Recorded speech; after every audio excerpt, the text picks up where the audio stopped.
So welcome sa Oragon Official Vlog. So dahil natapos na natin yung pagpapatungan ng ating trusses, yung ginawa natin na biga, at pinakalas ko na rin para sumingaw na at para lalong tumibay at tumigas yung ating binuhusan na biga. So ito na, araw na natin ngayon ng pagtatrusses ng ating bungalow house.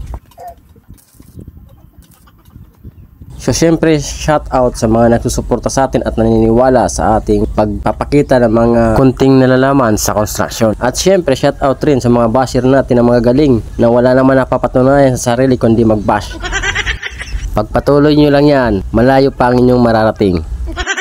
Ops, huwag magagalit, joke lang.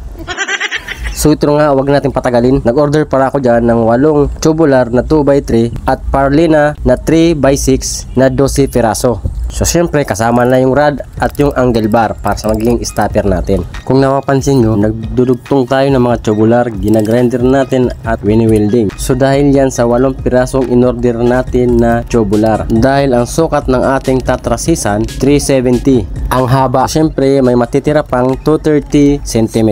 Kaya bali yung 8 piraso, pinagputol-putol ko muna yun ng 370 at yung mga putol-putol pinagdugtong-dugtong natin para magamit pa natin. Para medyo makaminus-minus naman tayo. So ang kapal pala ng ating tubular 2.0 at galvanize yung in-order natin. Kaya naman may 6 na tubular tayong kabilang side.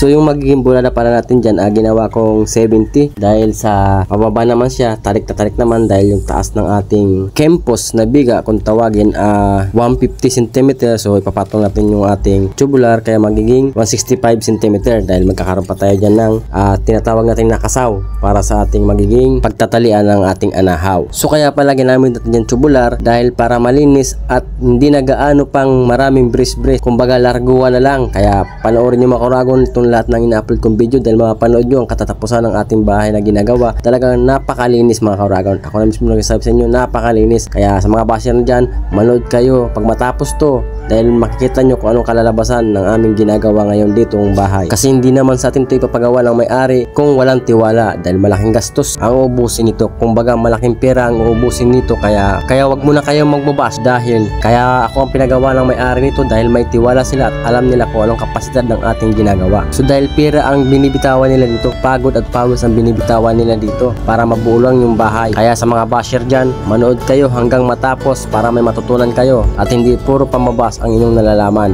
Dahil walang perfectong tao, kumbaga wala tayo nagkakamali. So yung mga Oragon, ayan, bali pinano ko muna siya, sinitap ko lang muna, hindi ko pa siya pinapulwid. So para makita lang natin yung pinaka niya, pinaka-korba. So bali ito na, okay na siya. So may mga tansi tayo dito nilalagay para tumama yung ating ito. Yan, para tama sa kanto, pantay-pantay yung taas niya. Yan, pantay-pantay siyempre ang kataas. So nga tayo gumawa tapos bali ito pina 45 natin. Yan, pina 45 natin yung mga dugtungan para clear, malinis. Yan, may tansi rin tayo doon para pantay-pantay lahat.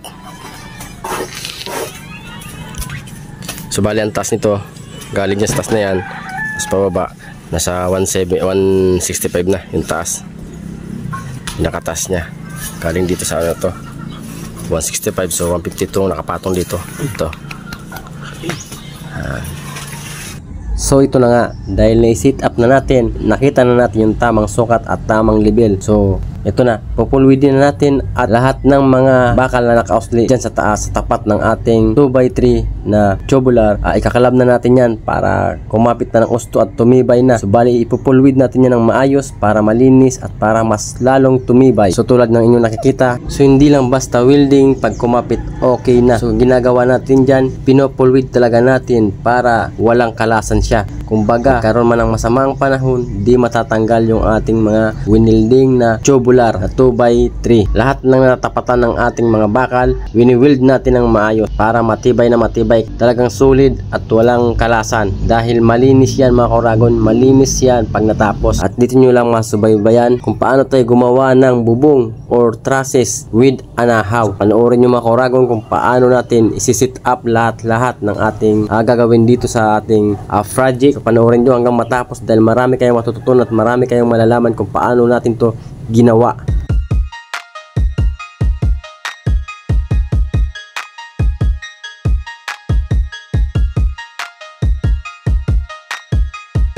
So dito pagkatapos natin ipolwid yung tubular, isinunod naman natin yung ating parlina na pagpapatungan ng ating kasaw o kaya pagpapatungan ng ating bamboo para sa pagkakapitan ng ating anahaw. So bali 6 na piraso yung napapasok sa isang side, kaya bali 12 pieces yung ating parlina na ilalagay dyan. So ang sukat pala ng ating parlina o space ng ating parlina 70 cm.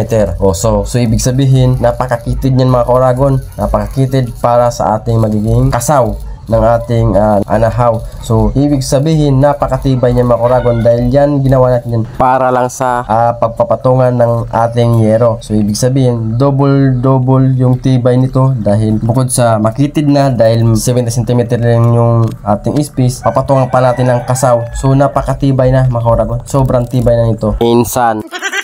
At syempre pag na-set up na natin yan, yung ating mga parlina, lalagyan pa natin yan ng stopper na angle bar para talagang matibay. So syempre yung gawa ko kasi niyan, pinurpos ko yan. Kumbaga pag nagsawa sila sa bubong na anahaw, pwede nilang tanggalin yung anahaw at pwede nilang palitan ng yero. Dahil sabi ng iba, 10 years o 7 years ang tinatagal ng anahaw. Kumbaga, yung anahaw nasanggutin, hindi yung tukbasin na tinatawag sa amin. Dahil ang sabi sa akin na may-ari, di baling gumastos sila ng malaki, basta magandang kalalabasan, matibay. So syempre tayo, ipapakita natin yung tibay at ganda para next project tayo pa rin ang kukunin. So bali naglagay na tayo mga Koragon ng stopper natin para sa parlina. Yan. So pag welding natin dito sa loob naman, naka-weld tayo dito tapos dito sa loob para walang kalasan, tapos dito sa side yan angle bar, yan, naka-stopper. Nakalagay na tayo ng isang hilera ito sa baba. So habang nag-welding tayo dito sa ginagawa natin na trusses, yan, nabuo na natin yung trusses. So puro stopper na lang. Sa baba naman nagpo-flooring. Ayan. Pina-flooring na natin para bukas kanto na lang yung titirahin nila. Yung iba kanto na lang papalitadahan. Tapos dito sa CR ito na lang yung papalitadahan. Ayan. So nagpo-flooring na sila dyan sa baba. So next week tanggalin natin yung canopy. Tapos tong pinaka-firewall niya, yan, iangat natin ng konti yan para pantay sa sa taas nito, tulad nito.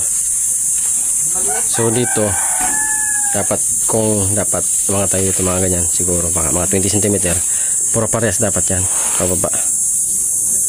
So yan ang papagawa natin bukas sa mga mason natin. So dahil nalagyan ko dito sa side, pwede na nilang galawin tong side na to. Tapos dun side na yun, ayusin ko na rin yun para bukas lagyan na rin nila ng pang firewall. Tapos ipaprimer na natin to bukas. Ayan. So bukas natin to ipaprimer. So magtataka kayo sa next week siguro darating yung ilalagay natin dito. Kasi hindi yero yung ilalagay natin kundi anahaw. Ayun o. Anahaw yung ilalagay natin. Ipapakita natin sa inyo kung paano ko isi-set up tong pagkakabitan ng anahaw. Yan, dahil nakatrasis siya, naka-convert sa trusses with bamboo. Yan, yung pinakatawag namin kasaw. Yan yung gamitin natin, anahaw. Pambansang anahaw sa Pilipinas. So right mga Koragon, dahil hapon naman. So sobrang init dito sa taas, maghapon tayong bilad tayo sa init.